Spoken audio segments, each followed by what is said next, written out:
Welcome back to BNC Live, everyone. Well, court is now in recess, and the prosecution's witness was Glenn County Police Officer Robert Rash. And we saw a body camera video which showed officers searching for a person who was recorded on video walking through the construction site. We go now to our correspondent Dray Clark, who has been at the courthouse all day and throughout this entire case so far. So, Dray, what are the latest developments?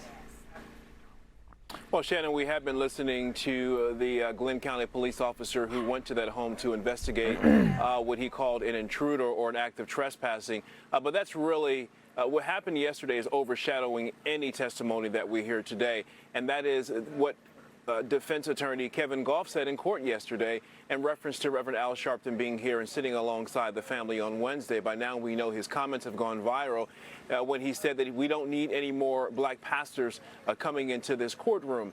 This morning I spoke with Mr. Kevin Goff as well as defense attorney Jason Sheffield to get their reaction. First, you're going to hear from Jason Sheffield, who says he was totally caught off guard by Kevin Goff's comments yesterday, and he says it's ridiculous.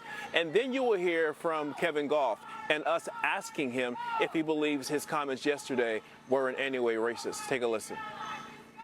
It's a ridiculous comment. Yeah, anybody's welcome to come and be a part of this case. The public, no matter what color, no matter what your creed, no matter your ethnicity, no matter your gender, your age, you are welcome. Come to court. It's an open public courtroom. Now, space is limited, and we ask that you don't disturb the proceedings, but we are not, under any circumstances, going to exclude anybody. Were you guys even aware that Al Sharpton was in the courtroom on Yes, Wednesday? I saw him outside talking with the press and being a part of the rally that was going on. I saw him come in the courtroom quietly to sit and watch for a few moments. Absolutely, yeah. And it's hard to miss Al Sharpton. He's Right. a big figure. I know you're very observant. Did it seem as if the jury was distracted by him being in the court? I didn't see that the jury saw that he was there at all. Do you think what you said yesterday was racist in any way? What I say in court, I say in court.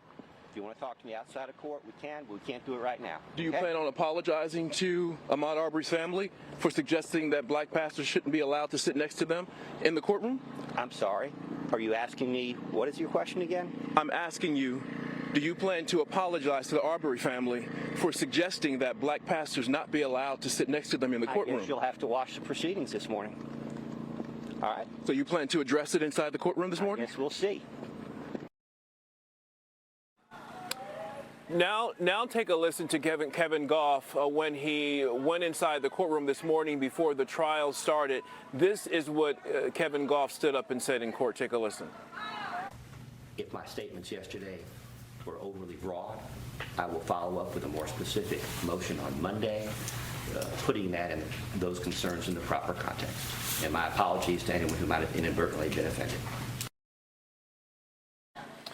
And so, on one hand, he's apologizing for those offensive remarks he made yesterday in court, but on the other hand, he still plans to file a motion requesting that black pastors not be allowed to sit in the courtroom with Ahmaud Arbery's family.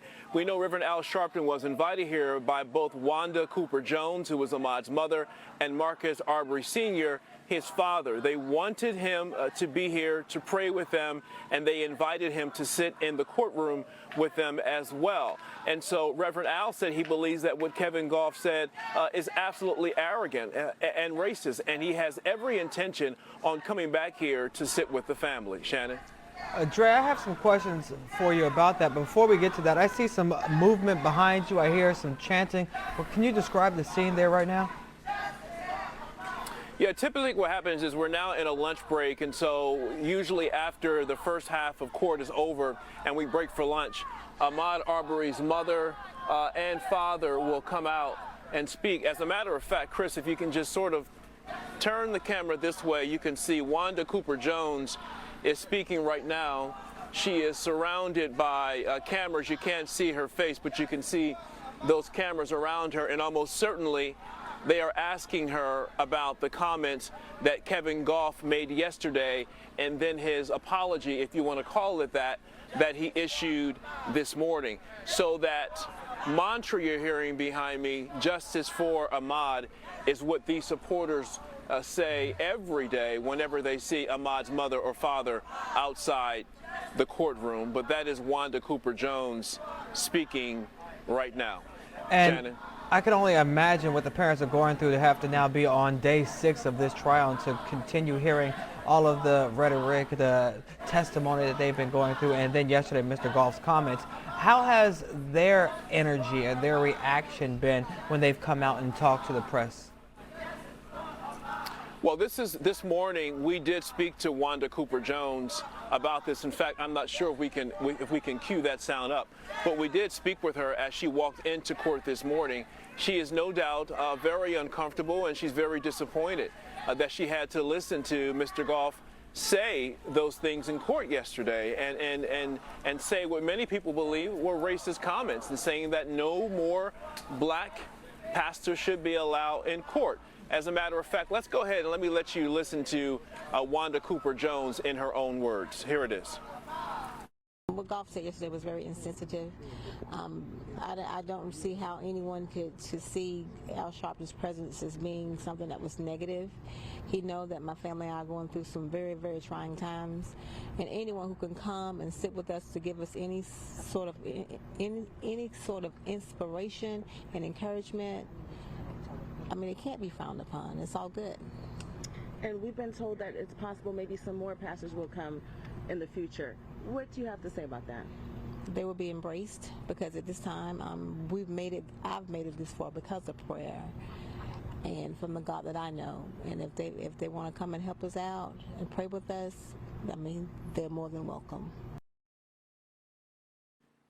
And so there you have it, Wanda Cooper Jones saying that black ministers, black pastors from anywhere are welcome if they would like to come here and sit with the family, to pray with the family, to encourage their family. Certainly they have been through so much, and Wanda Cooper Jones, whenever she can, will invoke God's name, because she says without him she would not have had the strength to stand up and even go through this trial process. So they're very disappointed by Kevin Goff's comments and saying that they can keep Sharpton, he says, but no more black pastors should be allowed inside the courtroom. Shannon. Wow. It seems like Goff's comments may actually backfire and cause more black pastors to come to the courtroom, as what should happen. Every seat should be filled with black pastors in the courtroom, just to make a point. Because it is, a lot of people don't even realize, it is their right as citizens of the United States to attend this court case.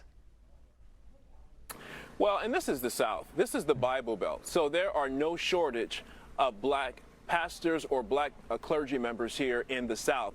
And in fact, last night, after Kevin Goff's comments went viral, almost immediately I started seeing comments from pastors from congregations small and large on Instagram, on Twitter, all saying, let's suit up and make a trip to Brunswick, Georgia. So at some point next week, we're going to see a large group of black ministers, men and women, coming here to Brunswick, Georgia, and they are going to send a message to Kevin Goff that there is absolutely nothing you can do to get in the way of us supporting this family, standing with the family, and more importantly, and most importantly, praying with this family. I think you can almost bank on that happening sometime next week.